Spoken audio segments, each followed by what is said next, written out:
Étant novice dans la religion, j'aimerais savoir ce qui est mieux à faire après avoir commis un énorme péché et d'être tombée enceinte. Est-ce que l'avortement est mieux? On sait que garder cette grossesse peut engendrer beaucoup de problèmes où il faut garder et se repentir et assumer.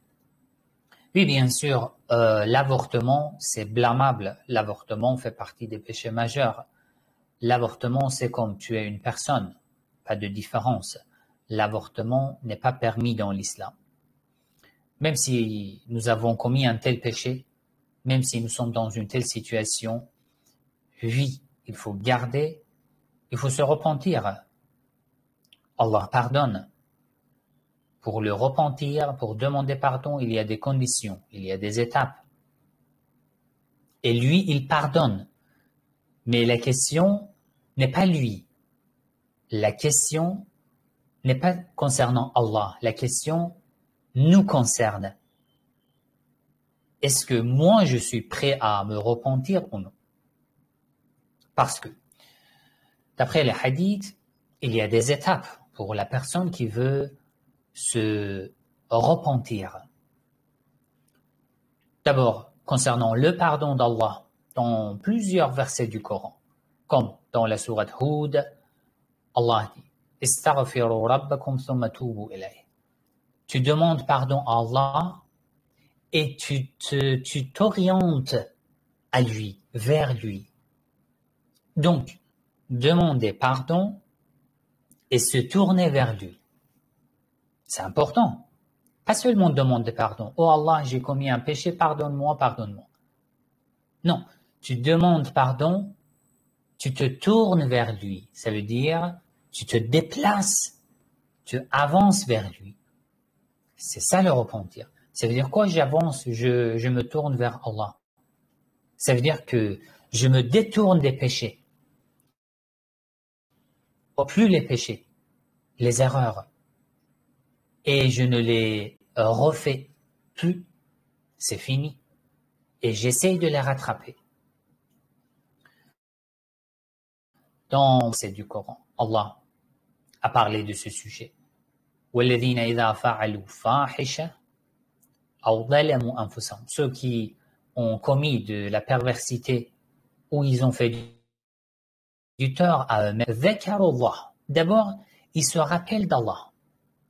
ذَكَرُوا اللَّهَ La première étape, ils se rappellent d'Allah. 2. فَاسْتَغْفَرُوا لِذُنُوبِهِمْ Ça veut dire avec un cœur dans lequel tu ne trouves pas Allah, tu ne peux pas te repentir. Dhakarullah, tu te rappelles de ton Seigneur, tu ouvres la porte de ton cœur pour la lumière divine. Une fois tu t'es rappelé à Allah, tu as senti la présence divine dans ton cœur, maintenant tu te repens. Maintenant, tu lui demandes pardon.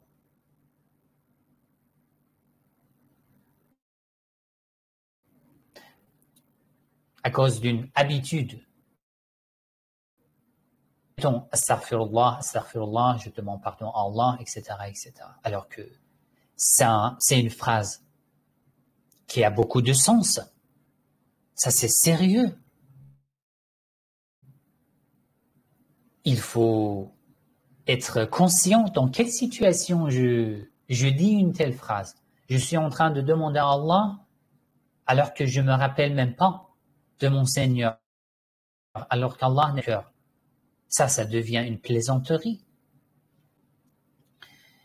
Dans un autre verset, Allah dit قُلْ يَا عِبَادِي الَّذِينَ أَسْرَفُوا عَلَى أَنفُسِهِمْ Dis, ô mes serviteurs qui ont fait du tort à eux-mêmes, mes serviteurs. Déjà ici, avant de lire la suite, ici il y a une leçon. Tu as commis une perversité. Tu as commis un péché majeur. Asrafu ala anfusihim. Tu as fait du tort à toi-même. Tu n'as pas été juste. Tu es allé très loin. dans ta relation avec ton âme, avec ton cœur, tu as tué ton cœur, d'accord? Mais quel est ton statut auprès d'Allah dans cet état, après avoir commis un péché? Juste maintenant, tu viens de commettre un péché. Asrafu ala anfusihim. Tu as fait du tort à toi-même, récemment. Mais quel est ton statut auprès d'Allah? Qul ya ibadi. Ô mes serviteurs, à moi. Tu es à moi, même si tu as commis du péché. Qul ya ibadi. Tu es à moi, même si tu as commis de perversité. Je ne t'ai pas abandonné, je ne t'ai pas laissé. Tu n'es pas seul. Tu es mon serviteur, à moi, ibadi, mes serviteurs. Alors, la suite du message. Il dit قل يا عبادي الذين أسرفوا على أنفسهم لا تقنطوا من رحمة الله. Tu as commis un péché, une perversité. Avant de dire que tu dois te repentir auprès de moi, il dit quoi? Ne sois pas désespéré. D'abord, il dit tu es mon serviteur, même si tu as commis de péché. Ensuite, mon serviteur, ne sois pas désespéré. La taqnatu min rahmatillah, de la miséricorde d'Allah. Parce que c'est pas le péché qui interrompt ta relation avec Allah. Parce que une fois tu as commis le péché, Allah s'adresse à toi, il dit Ya ibadi, ô mes serviteurs qui avaient commis des péchés. Donc, le péché n'a pas interrompu le lien entre toi et Allah. C'est quoi qui interrompt ce lien? C'est être désespéré de la miséricorde d'Allah. Ça veut dire, autrement dit, une fois tu as commis un péché, tu es toujours un serviteur d'Allah. Tu as quelqu'un au-dessus de toi qui est ton possesseur. Il ne t'a pas abandonné, même si toi, tu lui as désobéi. Mais une fois tu es désespéré de sa miséricorde, tu as rompu le lien entre toi et lui. Ça veut dire que cet état, être désespéré de la miséricorde d'Allah, est pire que le péché que tu as commis. Peu importe ce que tu as fait. C'est important. La taqnatu min rahmatillah. Inna Allah yaghfiru dhunuba jami'a. Allah pardonne les péchés, tous les péchés, jami'a, tous les péchés. Innahu huwal ghafurur rahim. Pourquoi? Parce qu'il est Ghafour. Il est quelqu'un qui pardonne. Pourquoi? Parce qu'il est Rahim.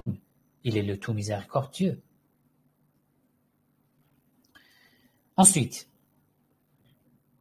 il y a énormément de versets. وَإِذَا سَأَلَكَ عِبَادِي عَنِّي فَإِنِّي قَرِيبٌ. Si mon serviteur m'appelle, je suis proche. Je lui réponds dès qu'il m'appelle. أُجِيبُ دَعْوَةَ الدَّاعِ إِذَا دَعَانِ فَلْيَسْتَجِيبُوا لِي وَلْيُؤْمِنُوا بِي, etc. وَتُوبُوا إِلَى اللَّهِ جَمِيعًا. Repentez-vous auprès d'Allah, toutes et tous. هو الذي يقبل التوبة عن عباده. C'est lui qui accepte repentir de la part de ses serviteurs. C'est Allah. Dans les hadiths aussi, il y a énormément de hadiths. Bon, je cite juste deux de ces hadiths.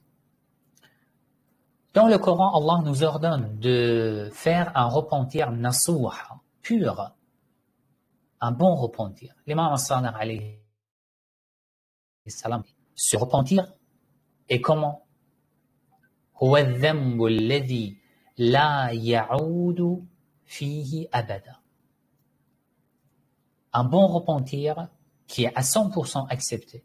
C'est un repentir après lequel tu ne reviens plus à ce péché. C'est fini. Il te pardonne. Et le hadith que j'ai plusieurs fois raconté dans mes vidéos, l'imam Ali alayhi salam, une personne devant lui a dit, je me repens auprès d'Allah, astaghfirullah. L'imam alayhi salam lui a dit, sais-tu, c'est quoi le repentir? Parce qu'il était en train de répéter juste par la langue, alors que ça ne dépassait pas la langue. L'imam alayhi salam a dit, la première étape, c'est le regret dans ton cœur. Tu t'es regretté ou non d'avoir commis ce péché? Un. Deuxième étape, tu avoues devant Allah que tu as commis un péché et que tu es conscient du tort que tu as fait à toi-même. 3.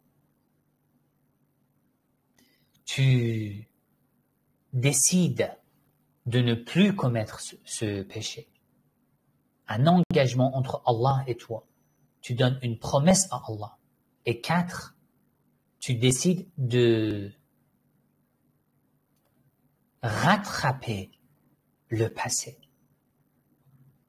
Dans ce cas, non seulement il pardonne, mais il transforme ton passé en bonnes œuvres, en actes d'adoration, c'est fini.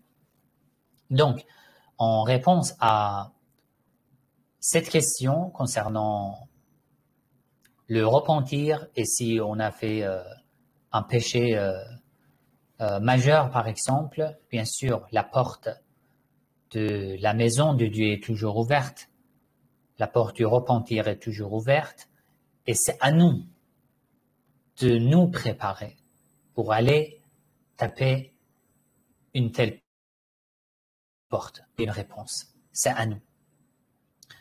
Voilà, c'était une question intéressante. Alors,